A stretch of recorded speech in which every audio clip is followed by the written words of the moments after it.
I, Robert Gabriel Mugabe.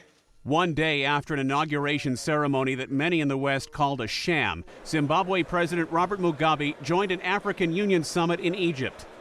Mugabe is trying to shore up legitimacy for his leadership after a presidential national election last Friday, where he was the only candidate.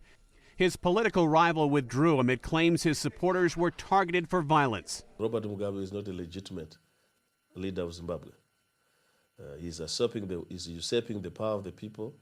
He's brutalized his own people, and therefore he has no decency to participate in the forums of the AU. The AU isn't expected to do much to challenge Mugabe, but some members were speaking out. The situation in Zimbabwe calls for nothing less than an intervention by the African Union. British Prime Minister Gordon Brown is urging the AU to reject the results of Zimbabwe's presidential runoff.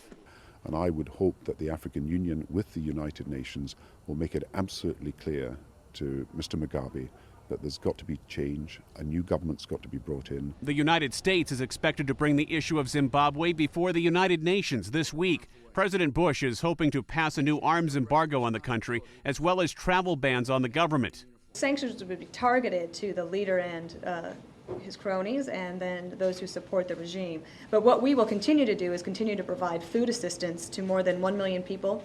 The African Union is expected to discuss violence in Zimbabwe during their two-day meeting in Egypt.